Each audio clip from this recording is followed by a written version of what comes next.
یہ جو وہاں سے پانی لیا جاتا ہے یہ زمزم، یہ حضرت اسماعیل کی ایڑیوں سے نکلنے والا پانی اس کی شبیہ ہے۔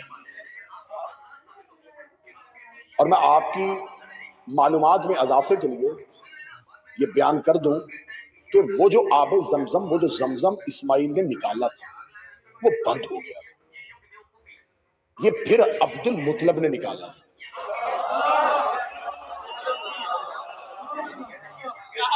شاہ زمزم کو بند کر دیا گیا۔ حضرت عبد المطلب نے اپنے 10 بیٹوں کے ساتھ زمزم کے کنویں کو کھودا تھا اور اس میں سے تبرکات نکالے تھے اور پانی جاری کیا تھا۔ یہ جو آج مسلمان تبرک کے طور پہ لے کے آ رہے یہ اسماعیل والا نہیں ہے، مولا حسین دے یہ علی اور رسول کے دادا کا نکالا ہے۔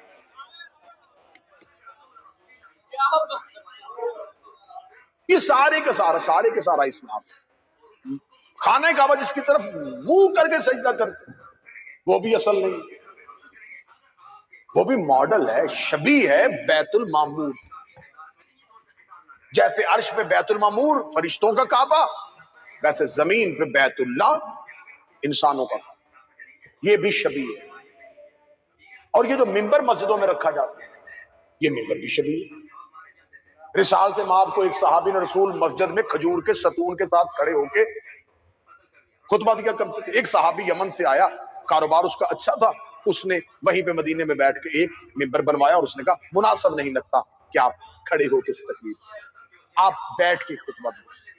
یہ منبر اس نے رسول کے لیے، رسول اس پہ بیٹھنا شروع ہو گئے اور اس کے بعد سب مسجدوں میں آ گئے۔ یہ جو مسجد کے اوپر گنبد اور مینار ہے یہ مسجد نبوی اور گنبد خضرا کی شبیہ۔ تکلیف مجھے اس وقت ہوتی ہے جب شبیہ کی طرف سجدہ کر کے شبیہ کے نیچے شبیہ پر بیٹھ کے مولوی کہہ رہا ہوتا شبیہ دیکھنے سے نکاح ٹوٹ جاتا ہے۔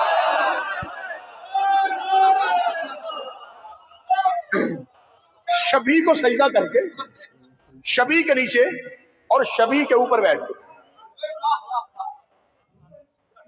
یہ جتنی بھی چیزیں ہیں یہ اشباہ ہیں، یہ شبیہ ہیں۔ آج جو مسلمان جو جانور ذبح کرتے ہیں اس بکرے کی، اس دمبے کی، اس مینڈے کی عزت شبیہ، اب شبیہ سمجھ میں آ گئی ہے تو اب شبیہ جو ہے یہ وہ ہے جس سے اصل یاد آئے۔ شبیہ وہ ہوتی ہے جو اصل کی یاد ہے، لہذا شبیہ اس لیے بنائی جاتی۔ آج ہم ذوالجناب سے جا کے اس کے سامنے بیٹھ کے اللہ سے اگر اس کے توسل سے دعا کریں تو ہم جانور کو معبود نہیں بنا رہے، اس شبیہ کو وسیلہ بنا رہے ہیں۔ اور میں نے شاید کسی تقریر میں کہا تو اور میں دوہرا دیتا ہوں، یہاں پر وہ نوجوان بیٹھے ہیں جو گھوڑوں کو رکھتے ہیں یا جن کو گھوڑے پالنے کا شوق ہے، گھوڑے کی ایوریج ایج جو ہے، اوسط عمر جو ہے وہ 25 سے 30 سال، اس سے زیادہ وہ جی نہیں سکتا، زندہ نہیں رہ سکتا، یہ ایوریج ایج ہے۔ 10 محرم 61 ہجری کو حسین کے مرتجز کی عمر 128 سال تھی۔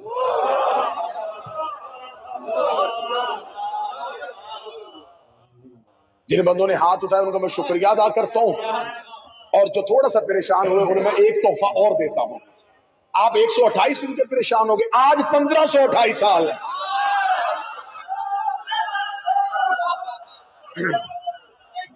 آپ کیا سمجھتے ہیں مر چکا ہے حسین کا رہوار، بیت العتیق میں کھڑا 12ویں کا انتظار کر رہا ہے۔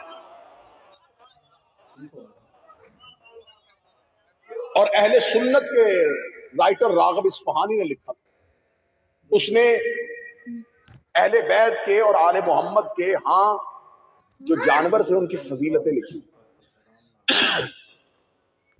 اور مجھے اب یہاں پر جملہ یاد آ گیا، ریڈیو پاکستان میں تقریر کر رہے تھے علامہ رشید ترابی صاحب۔ رشید ترابی صاحب نے شب عاشور کی تقریر کرتے بڑا خوبصورت جملہ کہا تھا، جملہ آج بھی باز گشت کی صورت میں گونج رہا ہے۔ رشید ترابی صاحب نے کہا تھا کہ 10 محرم کربلا کے میدان میں 9 لاکھ حیوان نما انسانوں کے سامنے ایک مرتجز نامی انسان بھی کھڑا تھا۔ ہائے ہائے ہائے ہائے ہائے۔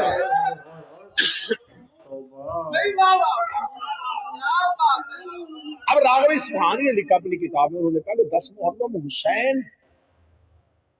گھوڑے کی زین پہ نہیں فرشتے پہ سوار تھے. حسین فرشتے پر سوار تھے. میں نے اپنی ایک تقریر میں یہ جملہ کہا تھا کہ حسین فرشتے پر سوار تھے. بعد میں 2 لوگوں نے مجھ سے آ کے پوچھا آپ نے خطابت کی تیزی میں تو نہیں کہہ دیا کہ حسین فرشتے پہ سوار تھا؟ میں نے کہا فرشتہ سن کے پریشان ہو گئے، حسین محمد پہ سوار تھا. حسین کی سواری کا نام مصطفیٰ ہے. اور ہم نے یہ لفظ سواری ہم نے استعمال نہیں کیا، یہ کسی صحابی نے کیا تھا. سلمان سامنے سے آتا تو شاید جملہ اور کہتا، ابو ذر آتا تو شاید جملہ اور کہتا. یہ جملہ کسی اور نے کہا کہ حسین سواری کتنی اچھی. حسین کی سواری پہلی دفعہ کہنے والا صحابی تھا. اس نے یہ نہیں کہا اتنا لاڈ اتنا پیار کہ حسین نبوت پہ سوار ہے، اس نے سواری کہا تھا. اس کا مطلب ہے کہ حسین کی سواری دیکھنا صحابہ کی سنت ہے.